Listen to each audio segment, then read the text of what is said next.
एल्सोफाइला Alsophila is a tree fern which means that इसकी जो height है ये एक आम नॉर्मल एंजियोस्पर्मिक जो ट्री होती है उसकी हाइट की ये होती है। ये बहुत बड़े लंबे लंबे होते हैं fern.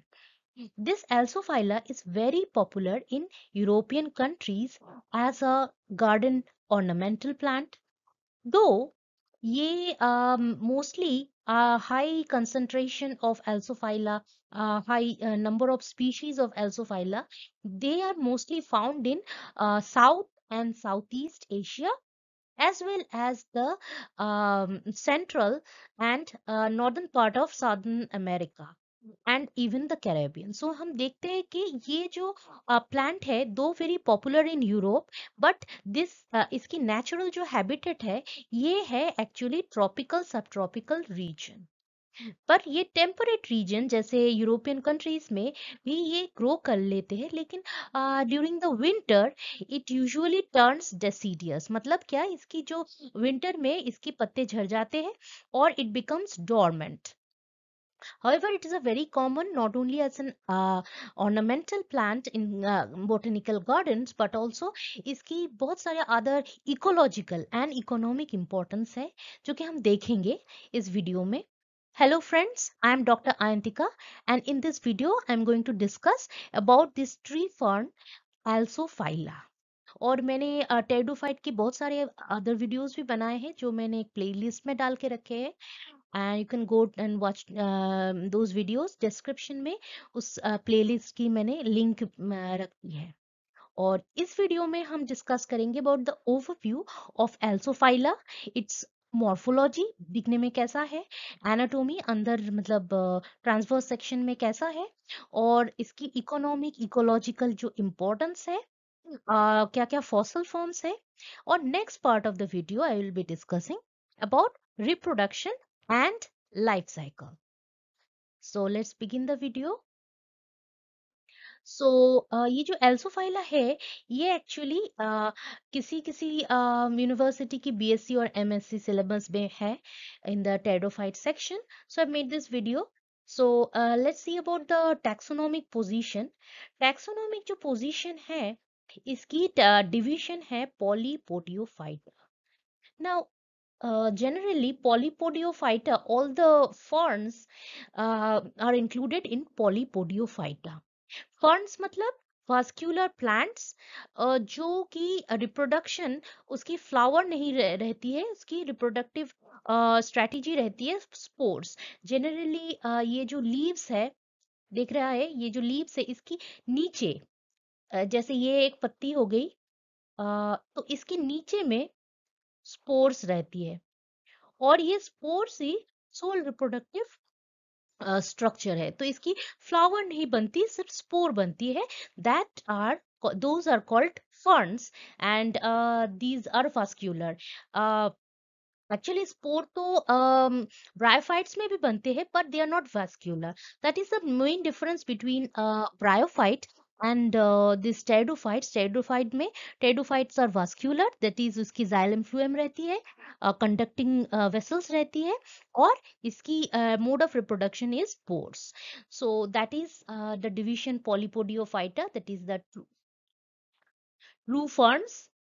Sorry, the ferns, all the ferns, they are included in Polypodiophyta, and class Polypodiopsida includes the true ferns. Class Polypodiopsida includes true ferns. What does it mean? Actually, Polypodiophyta includes both these true ferns as well as the breakish, the whisk fern. Whisk fern मतलब Psilotum. जैसे ये जो plant है एल्सोफाइला की, इसके कितने बड़े बड़े पत्ते हैं, दैट इज कॉल्ड मेगाफिल। फिल मतलब लीफ। सो इसकी मेगाफिल है, लेकिन जो ट्रू फर्न नहीं है, जैसे विस्क फर्न है साइलोटम, तो उसकी स्केल लीफ है। स्केल लीफ बहुत छोटी होती है, जैसे ये हो गया स्टेम। सो इसकी स्टेम में से बहुत ही छोटी छोटी स्केल लीफ है। तो देख रहे हैं इतना छोटा छोटा स्केल लीफ है। तो ये है साइलोटम की, Psilotum. these are not true ferns. So this Polypodiopsida, they include only true ferns, but Polypodiophyta, this one includes both the Xylotum as well as this Alsophylla. So Polypodiophyta includes all the ferns. Polypodiopsida includes the true ferns, and which has actually the megasporophylls. True ferns मतलब जिसकी mega बड़ी बड़ी पत्ती होती है, not the scale leaves. So next is our order Cyathales. Now order Cyathales include all the tree ferns. जो ferns जो एकदम tree के size के हैं, वो वाले सारे included in the order Cyathales. Then we have Cyathesi family, and in fact Cyathesi family is one of the largest family of tree fern, because इसके maximum species है Cyathesi. और next जो है मतलब next largest family of tree fern is Dickinsoniaceae. And आज के जो हम डिस्कस करेंगे वो है एल्सोफाइला. एंड इनफैक्ट एल्सोफाइला को पहले सायाथिया में इंक्लूड किया जाता था, but now it has been made a separate species because इसकी तो molecular जो study की गई है, so based on the molecular study, now Cyathea and Alsophylla, they has been separated. Molecular study क्या है? Like we are studying the DNA or RNA or protein, और if we are studying the DNA, so इसकी जो oligonucleotide sequence है of the DNA, इसमें अगर depending upon the amount of change, we can say that the species कितनी closely या distantly related है. जो DNA है उसकी ओलिगोन्यूक्लियोटाइड जो सीक्वेंस है, उसके बेसिस से हम डिसाइड कर लेते हैं कि दो स्पीशीज क्लोजली या डिस्टेंटली रिलेटेड है. सो ऐसे जो डीएनए एनालिसिस है, मोस्टली माइक्रो एरे से हम निकाल लेते हैं, या very specific allele specific oligonucleotide also we can do. Other molecular techniques में आते हैं आरएनए, जो कि एक्चुअली डीएनए हम सदर्न ब्लॉट से भी निकाल सकते हैं. उसमें कॉपी नंबर कितना है एक एक एलील की, वो हम ट्रांसजीन की वो हम निकाल लेते हैं. लेकिन अगर आरएनए में देखते हैं तो फिर सदर्न नॉर्दर्न ब्लॉट देखते हैं. तो और प्रोटीन को देखना है तो वेस्टर्न ब्लॉट, या पोस्ट ट्रांसलेशनल मॉडिफिकेशन देखना है तो ईस्टर्न ब्लॉट. तो ये सारे जो है मॉलिक्यूलर टेक्निक्स है, जिससे हम पता कर लेते हैं कि plants how they are closely और डिस्टेंटली रिलेटेड है. अब प्रोटीन में क्या है, इफ द प्रोटीन जैसे जैसे हम वेस्टर्न प्लॉट में देखते हैं, उसमें देखते हैं कि प्रोटीन एक मिक्सचर ऑफ प्रोटीन में कौन कौन सी प्रोटीन्स है. इससे क्या पता चलता है कि कौन कौन सी genes are active in which of the cells, because हमारे बॉडी में भी not all genes are expressed in all cells. Some genes are active in specific cells, while the same gene will be inactive in other cells. For example, क्या है, जो liver है हमारी, उसमें क्या है, बाइल सिक्रेशन के लिए जीन्स एक्टिव रहेंगे. ऑन द अदर हैंड जो स्टोमक है, उसमें क्या डाइजेस्टिव जूस सिक्रेशन की जो एंजाइम्स है, उसके लिए जीन्स एक्टिव रहेंगे. सो और जैसे हमारे लंग्स में, उसमें क्या है, म्यूकस सिक्रेशन करना है to check the virus or bacteria whatever is entering, to prevent it from entering our body. So उसमें mucus secretion वाला gene active रहेगा. तो in that way, same way, plants also, जैसे उसकी leaf में to check herbivory, they produce some secondary metabolites. सो जैसे plant A हो गया, तो plant A will have a different type of secondary metabolite to deter from herbivory. But on the other hand, plant B, वो क्या करता है, ये जो cattles, cow, goat है, इनको इनसे प्रोटेक्शन के लिए कोई दूसरा वाला secondary metabolite निकालते हैं. तो every leaves of every other species of plant, they will produce a different type of secondary metabolite. सो उससे भी हम लोग कौन सी सेकेंडरी मेटाबोलाइट निकालते हैं, इससे भी हम जेनेटिक डिस्टेंस पता कर सकते हैं, क्योंकि every family of plants, they have almost some similarity in the secondary metabolites they produce. These are the all the molecular techniques that we actually very much use it to determine the similarity. So in the same way, Cyathea and Alsophylla now has been separated. These are two separate species, and not only genetic but also external morphology भी अलग है थोड़ा. जैसे scales और जो इसकी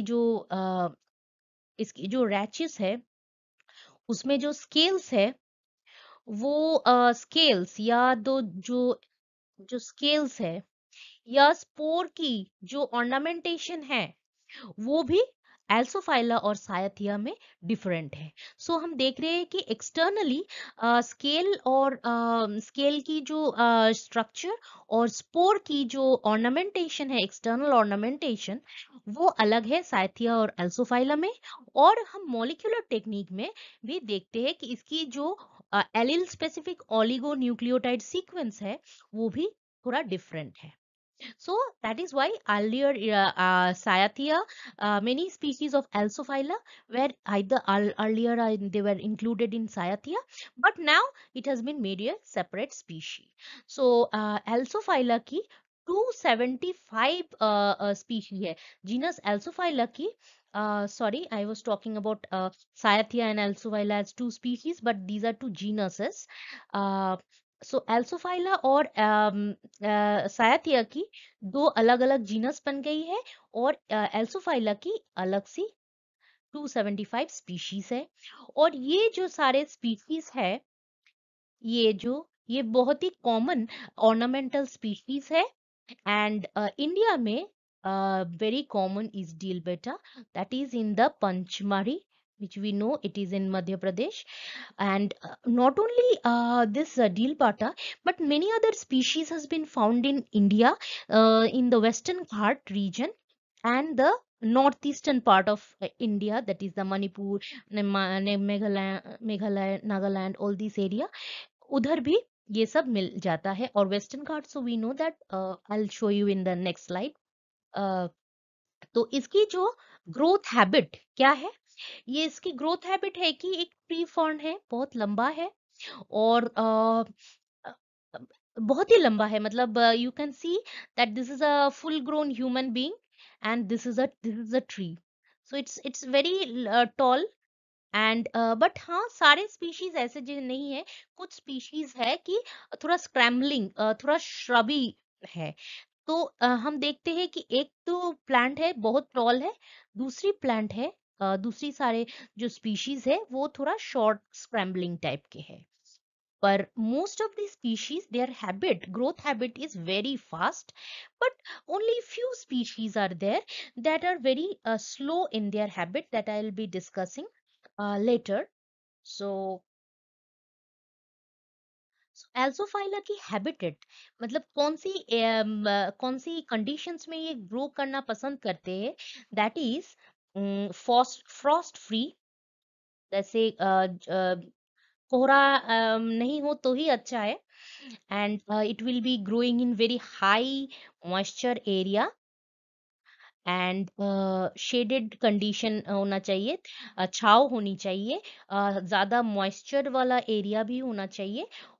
पर हाँ, अगर सॉइल जो है, if it is saturated with water, तो ये it can tolerate sun also, and it can grow over. ऐसे तो it can grow over, generally ये grow over soil, but it can also grow over this stony substratum also. And generally it prefer growing in the tropical subtropical region में. मतलब जैसे India हो गया, सो ऐसे hot climate वाला condition में ये ज्यादा ग्रो करना पसंद करता है. पर hot but not dry, hot and moist. So where are these mostly they are found? They are found in the montane cloud forest or moss forest. Montane cloud forest मतलब क्या है कि एक जो हिल है, so in the very top there is the alpine zone, where only mosses are grow, but it is so cold that no other plants grow. Then आता है कि ट्री लाइन, जो ये वाले लाइन जिसके बाद से ट्री शुरू हो जाती है, और ये वाले जो एरिया है इसमें काफी this fog like condition occurs, like here हम देख रहे हैं कि काफी foggy condition है। तो ये जो foggy वाला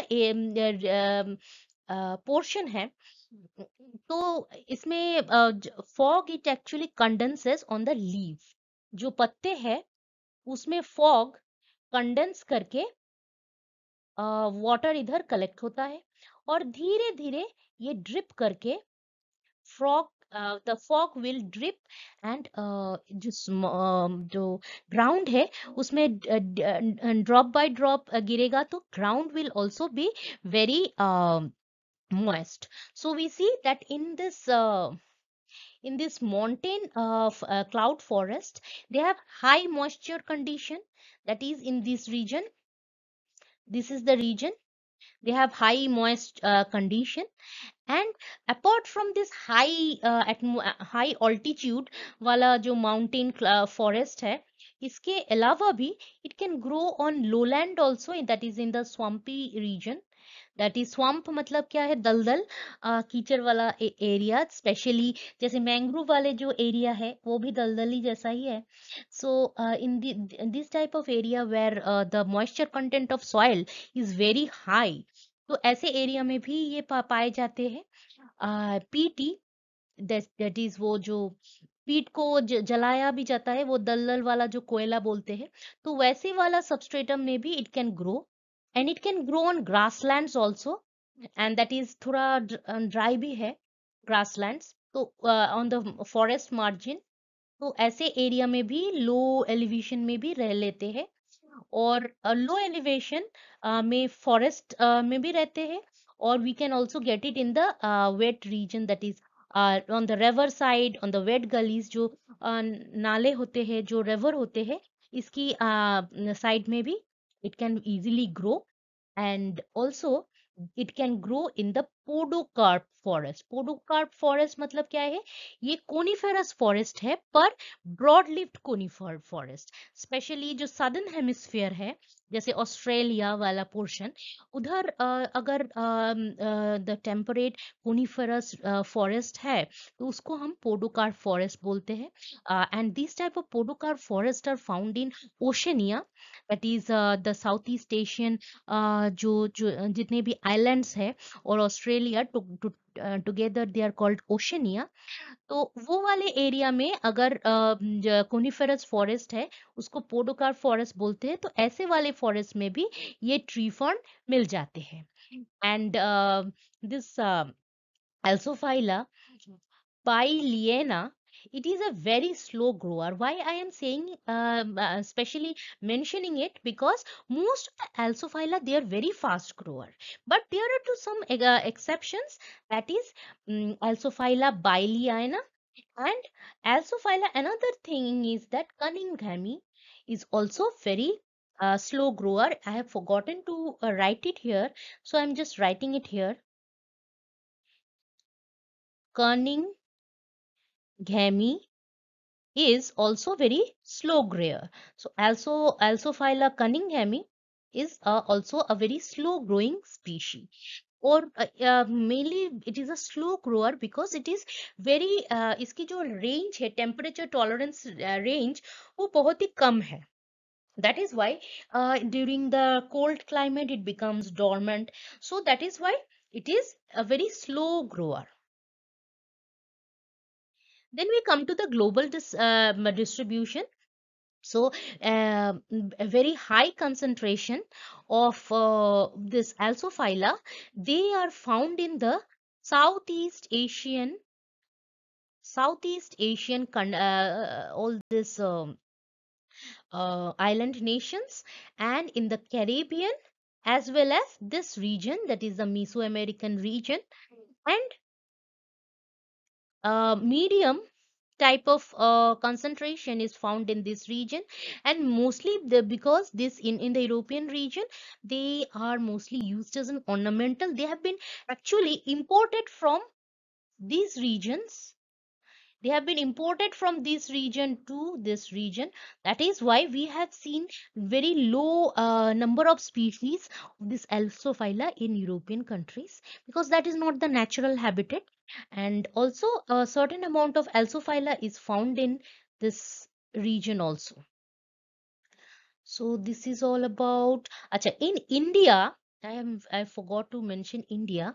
In India, Alsophyla has been found along the Western Ghats as well as the northeastern region of India. And now about the endangered, endemic and the hybrid. So endangered जो species है actually IUCN, it has classified all the flora and fauna into various categories, beginning with least concern. Least concern मतलब जिसकी कोई दिक्कत नहीं है, that plant is growing very well और इसकी बहुत सारे स्पीशीज बहुत सारे जगह पे मिल जाती है। पर हम देखते हैं एंडेंजर्ड। एंडेंजर्ड मतलब जो अभी डेंजर में है, danger of getting extinct. Extinct मतलब उसकी प्रजाति एक भी नहीं मिल रही है, और या तो एक भी नहीं मिल रही है इन वाइल्ड, और अपने एक्सिटू मतलब कोई जू में या कोई अलग सी बोटनिकल गार्डन में मिल रही है, लेकिन वाइल्ड में एक्सटिंक्ट हो गई है, ये भी ऐसा हो सकता है। तो these are the two categories of extinct, but endangered means that it is having a high risk of getting extinct. So this Alsophyla, actually it is a very ornamental plant, so we and also having medicinal use, and all it has got a many variety of uses. That is why most earlier people used to harvest it in from the wild, जंगल से काट के ले आते थे, but now due to overuse of this plant, this plant has become endangered in many of species, especially those species which are very slow grower. Those species they have become extinct. जो slow grower है, जिसकी growth rate ही कम है, rejuvenation करने का time ही नहीं मिल रहा है, फिर से काट के ले जा रहे हैं, तो दो species they become endangered. And specially we know that the western Ghat region में it is a biodiversity hotspot. Biodiversity hotspot क्या है? जो कि एरिया जिसमें काफी प्लांट्स और एनिमल्स की स्पीशीज मिल जाती है, लेकिन इसकी ये ऐसे एरिया है जिसमें ऑलरेडी पहले से ही काफी स्पीशीज एक्सटिंक्ट हो गए थे। So these are the biodiversity hotspots, and in India this Western Ghat is one of the biodiversity hotspot, and in fact इधर भी जैसे क्रिनेटा, इधर एक्चुअली स्पेलिंग मिस्टेक है, ये ई नहीं ये ए होगा। सो ये जो Alsophila crinita that is present in the western Ghat is a endangered species. Similarly, some species are also endemic. Endemic मतलब क्या है? Endemic species are actually those species which are present in only one region. जैसे हो गया कोई species है वो western घाट में ही है, और दूसरे जगह पे वो species नहीं है। तो वैसे वाले स्पीशीज जो कि लोकली प्रेजेंट है but not globally present, these are called endemic species. So mostly endemic species उधर ही मिलते हैं जहाँ पे एक्चुअली हॉटस्पॉट्स है। स्पेशली एल्सोफाइला की बहुत सारी स्पीशीज है जो कि ये वाले एरिया जैसे हो गया मोरेशियस, फिर रीयूनियन हो गए, फिर रॉड्रिगेस, ये सारे जो एरिया में बहुत सारे एंडेमिक स्पीशीज मिलते हैं। और endemic species of Alsophila can also be found in this region, that is the south east Asian islands, that is in the Oceania region. Also we are finding high amount of endemic species. तो हमने discuss किया क्या, कौन कौन सी endanger species है, वो कहाँ मिल रहे हैं, and endemic species where are they found. Endemic species का मतलब है mostly those plants which are very locally found, not globally found. So those plants which are very locally found, they have a high risk of extinction because वो एक या दो जगह पे ही मिलता है। तो जो प्लांट्स एक या दो जगह पे मिलती है, उसकी पॉपुलेशन कम है, तो they are more prone to extinction. क्योंकि कोई भी अगर एक्सटर्नल एनवायरमेंटल प्रेशर आ रही है और पॉपुलेशन जो है छोटा साइज की है, तो नेचुरली उसमें प्रेशर ज्यादा होगी, and as a result the population will reach a bottleneck. If not, they don't go to an extinction, they will reach a bottleneck जहां से कि population फिर से start होता है। तो मोस्टली क्या है, अभी due to awareness and global awareness, these endemic plants they are ex situ, they are conserved. इसकी आर्टिफिशियल ब्रीडिंग करके हम लोग एक्स सिटू कंजर्वेशन कर रहे हैं, specially in many places in the western Ghat. Both the extinct or endangered species of lizards and other amphibians and plants, they are getting hybridized, they are getting artificially इसकी जो इनकी reproduction किया जाता है, and they are preserved ex situ. So this work has been done globally also. So there these are actually an endemic species में ये we are trying to protect this endemic species by this ex situ conservation. X situ conservation मतलब अपने जो local area है जहाँ पे ये plants मिलते हैं, उसके बाहर लेके अगर हम प्रिजर्वेशन कर रहे हैं एंड फिर से उसको वो वाले एरिया में डाल रहे हैं, तो that is the ex situ preservation. और इन सिटू प्रिजर्वेशन मतलब वो जो उसका हैबिटेट है, तो वही हैबिटेट में हम अगर उसको कंजर्व कर रहे हैं, तो ये in situ conservation. So we know in this slide I taught you about the ex situ in situ conservation, about the biodiversity hotspots, about what endemic species are, what endangered species are, and now we come to hybrid. Now hybrid, we know that hybrids are, you know, most people know, but hybrid is that when two plants of the same genera, they are cross fertilized and we get this hybrid. So this is a natural hybrid. So from this we can see that as because it is a natural hybrid, ये naturally हो गया है, तो ये it is an outbreeder. So it has got many chance to in case of any what to say, in if it is getting endangered, we can hybridize it with a very sturdy variety so that we can preserve it. Now about the stem morphology, वो बाहर से कैसे दिखता है? Now we are seeing this is a tree fern, and actually two type of growth habit is seen. एक है कि horizontally ये up grow कर रहा है, और दूसरा है कि ये सॉरी वर्टिकली ग्रो कर रहा है और हॉरिजेंटली ग्रो कर रहा है।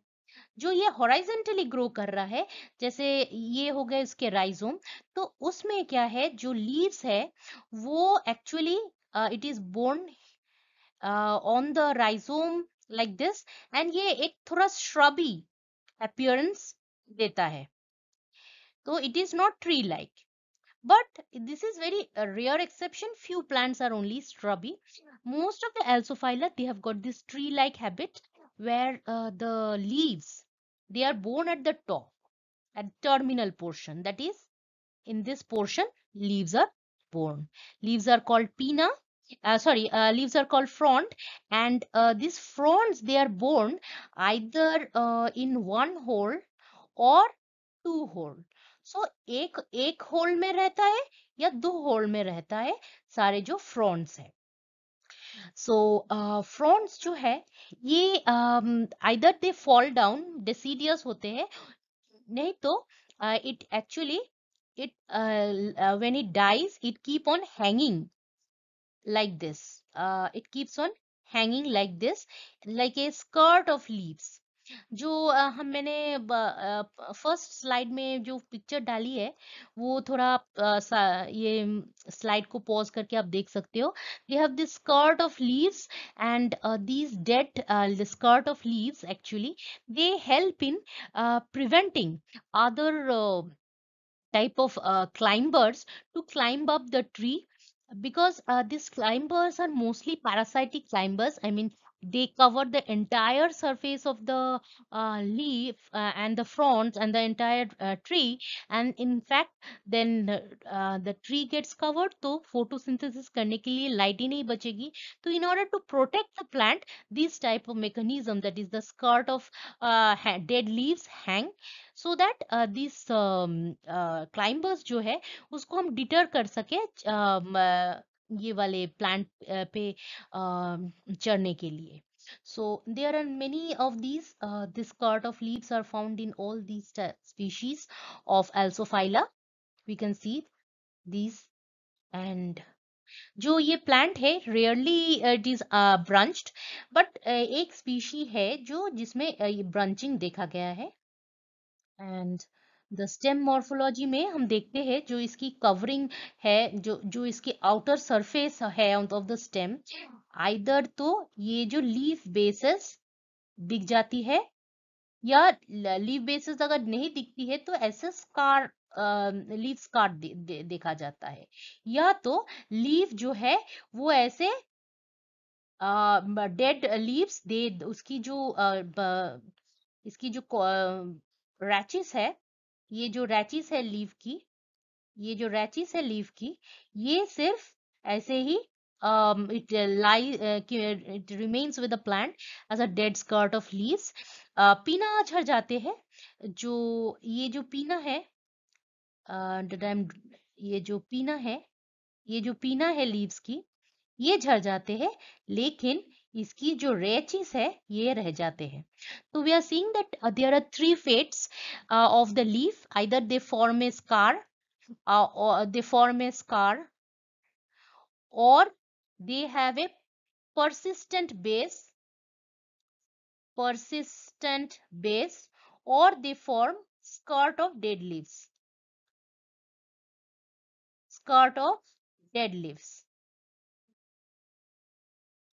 So ये तीन है कि लीव्स कैसे मतलब क्लोथ करते हैं स्टेम को. Apart from that, stem it has got actually three type of outer ornamentations. एक तो है कि scales है, जो कि actually these are mostly triangular scales, और जिसकी जो आउटर वाली पोर्शन है, मार्जिनल पोर्शन है, ये लाइट कलर्ड के होते हैं, और जो ये वाले पोर्शन है, अंदर वाले पोर्शन है, ये थोड़ा डार्क कलर के होते हैं. और कौन सी डार्क कलर के होते हैं? लाइक मैरून और ब्राउन और this type of colour. So जो स्केल्स है तो वो ऐसे होते हैं. Either the scales are very pointy और they are bit blunt. So ऐसे स्केल्स है. Apart from that it has also got hair and spines. पर जो हेयर एंड स्पाइन्स के अलावा भी जैसे हम देख रहे हैं ये वाला जो बेसल पोर्शन है, इसमें से लैटरल ब्रांचेस ये जो निकल रहे हैं, या और लैटरल ब्रांचेस अगर ना भी निकल रहे हो तो भी इधर से रूट्स निकल रहे थे. तो यह we are seeing that upper portion, जो प्लांट की अपर पोर्शन में either they are having skirt of dead leaves, and in the basal portion which is swollen and it has got lateral branches, and इसके अलावा भी it is having advantageous roots on the lower region of the stem. So in the upper region we are having what?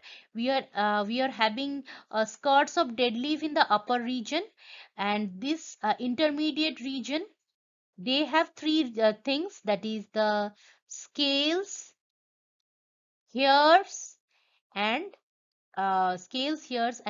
spines. ये वाले intermediate portion में ये सब है. और जो लोअर वाला पोर्शन बेसल पोर्शन है, इसमें आइदर तो लैटरल स्टेम, नहीं तो लैटरल स्टेम भी रहता है, और जो है एडवांटेशियस रूट भी रहता है, एडवांटेशियस रूट्स भी रहता है। सो अभी देखते हैं। Okay, I forgot to tell you, जो वो है, क्या बोलते हैं, I was talking about the scales, but इसके अलावा भी जो स्टेम में हेयर मिलते हैं, that is very soft and multi cellular. जो हेयर है, द स्टेम में जो हेयर है, that is very soft and multicellular.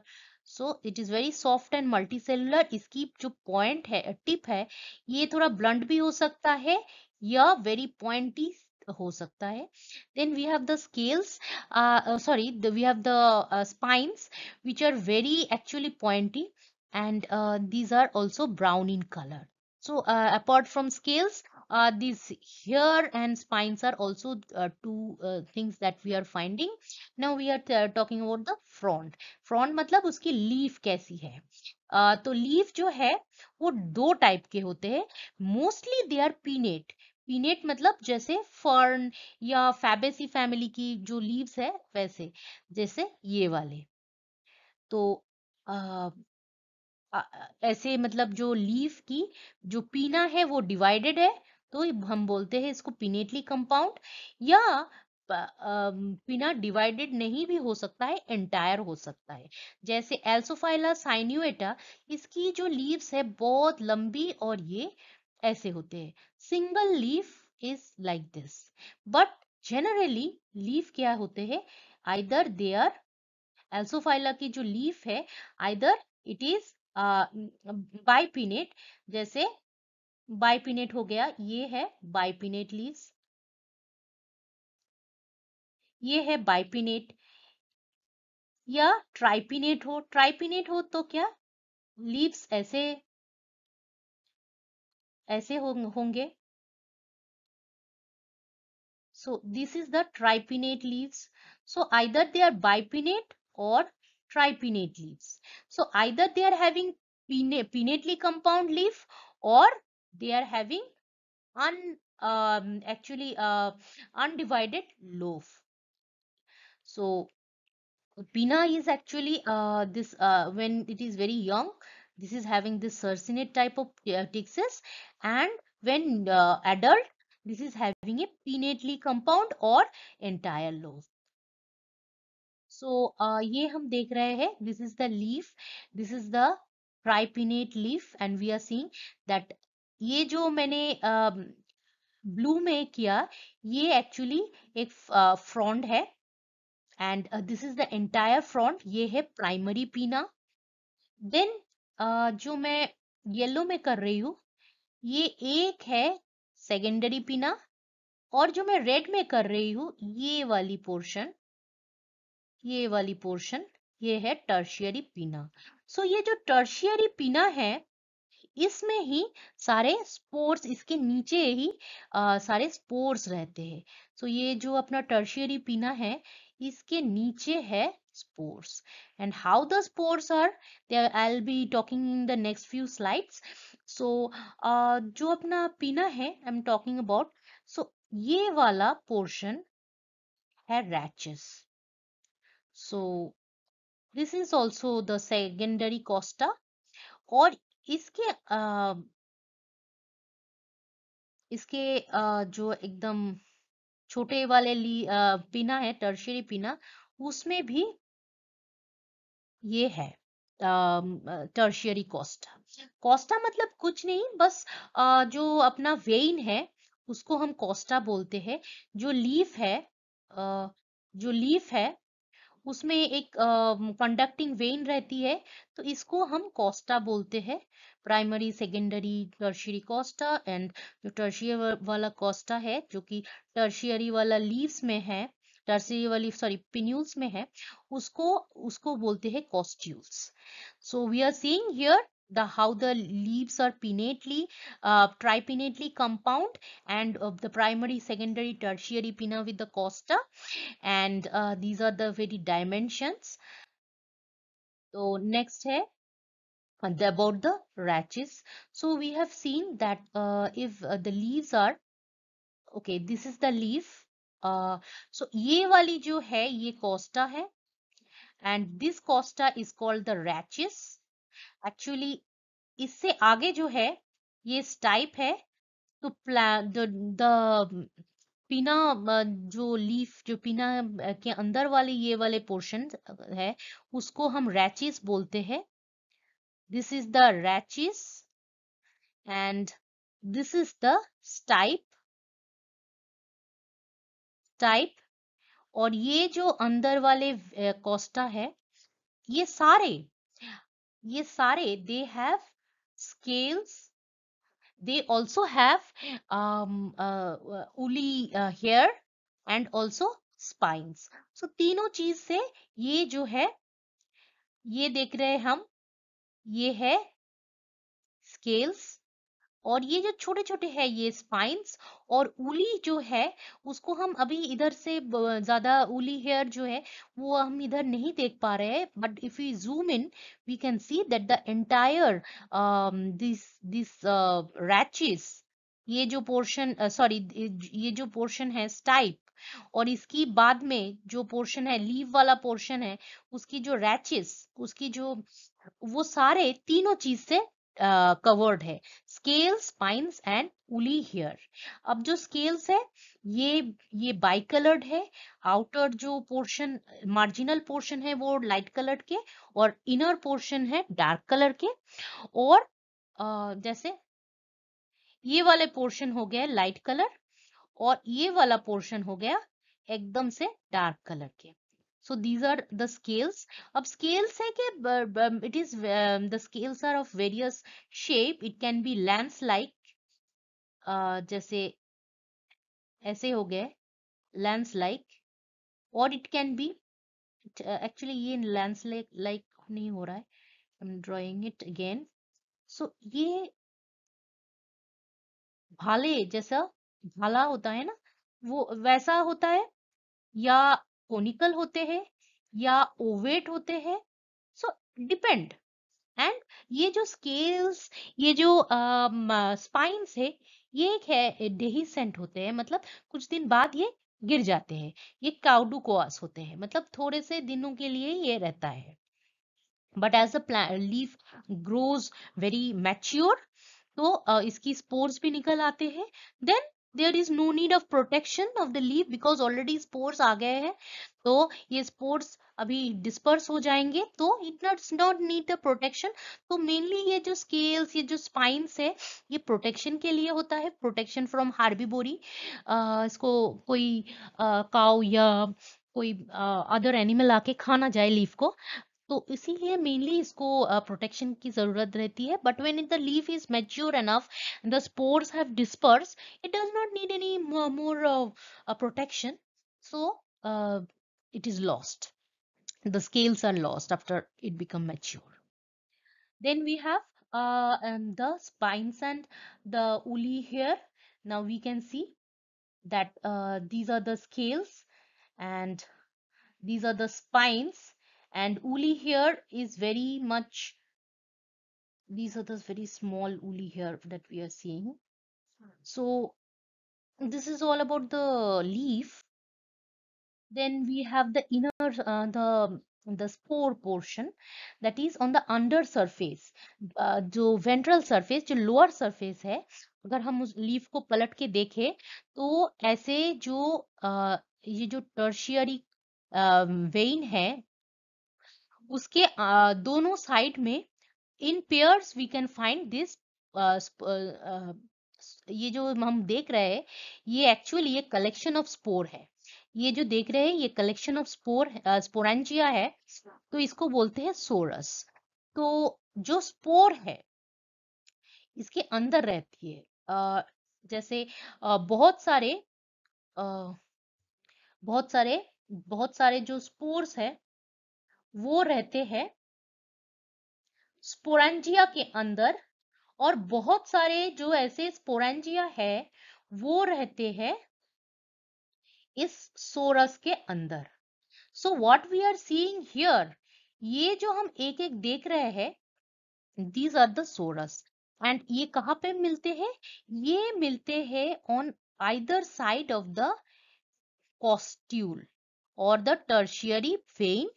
On the either side, they are borne in pairs. So pair हम देखते हैं दिस इधर तो मतलब the brown thing that we seeing is the indusium जो कवरिंग है सोरस की. So here the we are seeing these are the sorus which contain many sporangia together. मतलब सोरस के अंदर बहुत सारे स्पोरेंजिया रहते हैं और वो स्पोरेंजिया के अंदर स्पोर्स रहते हैं. कुछ कुछ फर्न्स में अलग से ये जो स्पोरेंजिया अलग अलग से रहते हैं. सो when the sporangia are born singly, they are called sporangia, but when they are born in group, they are grouped into that grouping is called the sorus. So singly the sori, they are brownish in color, and इसके अंदर जो है sporangia, that is stalked. इसमें sporangia is stalked and globose. So this stalked and globose structure, uh, and let me draw it in yellow. This stalked and globose structure, that is the sporangia, it contains in it inside it many spores. So जो इसकी जो एक covering protective covering है, इसको हम Indonesia बोलते हैं. So here we are seeing this cup shaped structure. This, let me draw it in dark green color. This जो कप शेपेड स्ट्रक्चर है, येलो में मैंने जो ड्राइंग कर रही हूँ, ये देखना, ये वाली जो कप शेपेड स्ट्रक्चर है, इसको बोलते हैं इंडूसिया. यहाँ पे इंडूसिया जो है खुल गया है. So the sorus, it is exposed, and here we are, if you see this structure, this structure, entire structure, इसमें आप देखेंगे कि जो स्पोरेंजिया है वो दिख रहे हैं हमें, which means that the thorus wall has also opened, and this is a very matured stage, and the spores will be soon dead, coming out after dehiscence of each sporangia. So basically this cup shaped structure, it is the indusia. It is mostly for protection of the spores, and ये जो Indonesia है, ये most of the time mature जब हो जाते हैं तो it is no longer, it perishes actually, but sometime it is persistent, and some plants also ये totally absent भी रहता है, ये नहीं मिलता है. This is the ornamentations of various species of spores of Alsophylla. Now we are seeing about the anatomy, that is a cross section. We are seeing this the cross section of the rhizome. जो rhizome थी ना, जो stem जैसा, तो that is they have a single layer of epidermis. ये जो single layer है, ये epidermis है, and epidermis के ऊपर जो है थोड़ा cuticle वाला portion है to protect it from dry condition. तो then epidermis के जो अंदर वाले portion next to the epidermis is the cortex. So this is the cortical region that I am seeing. So this is the cortical region that I am drawing in green, and then cortical region के अंदर में we are seeing that these are the stellar region, that is xylem or phloem. अब इसमें क्या है, इसमें है actually protostele, where xylem is present on the inner portion and phloem is present on the outer portion, और इसमें कोई pith नहीं है. So this is the protostelic stele. In this type of structure is called the protostele. Protostele. So this is the protostele, and this is how the stem looks. Then we are coming to the fern, the root of the fern, जो इसके adventitious root है. तो adventitious root में भी हम देख रहे हैं कि एक single layer of epidermis. They have got a single layer of epidermis, और epidermis के ऊपर लगे हुए हैं एक cuticle की layer to prevent water loss, और उसके अंदर we are getting a single layered cortex. This is the cortical region, and then we are seeing that it has got a very massive जो है इसकी स्टेलर रीजन है। जो stellar reason है इसमें ये जो बाहर वाले पोर्शन है, this is the phloem portion, and the inner portion that I'm drawing in red, this portion is the xylem. It is protostelic. And now we come to about the fern, how it looks about the leaf. The leaf, it has got, we are seeing that single layer of epidermis, upper epidermis, single layer of lower epidermis. और ये जो lower epidermis है, इनमें कुछ कुछ ये continuous नहीं है, इसमें कुछ स्टोमाटा भी है। Stomata that is for exchange of gases. तो स्टोमाटल ओपनिंग है। तो जो लीफ है, इसकी एपिडर्मिस जो है, ये लीफ की जो एपिडर्मिस है, ये वाली पोर्शन, ये नीचे से थोड़ा कंटिन्यूअस नहीं है क्योंकि स्टोमाटा है। और अभी थोड़ा दिख नहीं रहे हैं, ये वाला जो रीजन है इसमें actually these are the this is the main vascular portion, stellar region, and in between ये अपर और लोअर एपिडर्मिस के बीचों बीच ये रहा हमारा लोअर एपिडर्मिस, ये रहा अपना अपर एपिडर्मिस। सो ये जो अपर एंड लोअर एपिडर्मिस के बीच वाले पोर्शन में जो ये जो ब्लू रीजन मैं दिखा रही हूँ, these are the mesophyll region, जो फोटोसिंथेसिस होता है इसमें। तो हम देख रहे हैं कि ये जो मेसोफिल है थोड़ा इट इज कॉन्टिन्यूअस, मतलब इसमें एक के बाद एक प्लांट है, मतलब सेल्स है, और ज्यादा इंटरसेलुलर स्पेस नहीं है मेसोफिल में। सो this is how the front looks like in transverse section. Now we come to very important portion, that is the importance in research work, especially because Alsophylla has been created as a new genus. So genomic studies की बहुत जरूरी है। And after the ये जो Alsophylla spinulosa है, इसकी whole genome sequence की गई हुई है। And after genome sequence का हम इसको सीक्वेंस करके हम देखे हैं, बहुत सारे जो साइंटिस्ट हैं वो लोग they have seen that actually most of the species they are very closely related Alsophila, क्योंकि ये जो इसकी जीनोम है ये काफी स्टेबल है, इसमें ज्यादा म्यूटेशंस या ज्यादा ऑल्टरेशंस देखा नहीं गया है। So it is very all the species are very closely related, all the species in this genus Alsophylla, they are very closely related. And so just because this is a entire genome की जो sequencing हो गई है, तो it is very relevant from the molecular studies. Then we are coming to the ecological point. It is this plant is a natural food for many animals, because you know इसकी जो है, इसकी जो ये rhizome है, it is rich in starch, and its leaves are also very it is actually कुछ कुछ ferns है, जैसे ब्रेकन फर्न हो गया, इसकी सारे जो पार्ट्स रहते हैं ब्रेकन फर्न की, तो वो क्या रहते हैं, बहुत पॉइजनस रहते हैं। But this is not the case of Alsophila. Alsophila में क्या है, its leaves as well as its stem, ये जो पोर्शंस है ये सारे it can be used as a food for animals. And in fact इसकी जो स्टेम है, that is actually eaten by very much relished by pigs. So wild pig क्या करते हैं, ये प्लांट को पूरा उखाड़ के इसके जो ये वाले पोर्शन है इसको खा लेते हैं।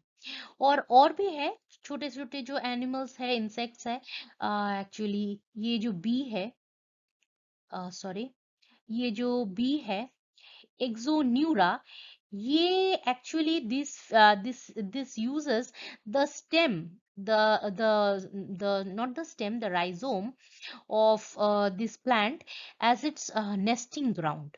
और we know that bees are very good pollinator, they are very bees अगर नहीं रहते हैं तो pollination ही नहीं होगी, तो कोई plants ही नहीं होगी। तो basically this is acting as a home for these type of bees. And in fact अगर ये एक्सोन्यूरा बी के लिए बी इसको होम की तरह यूज कर रहा है, then it is mainly also helping those plants which these bee pollinates. ये बी जिस जिस प्लांट को पॉलिनेट करता है एल्सोफाइला के लिए, मतलब Alsophila is also helping those plants to get pollinated.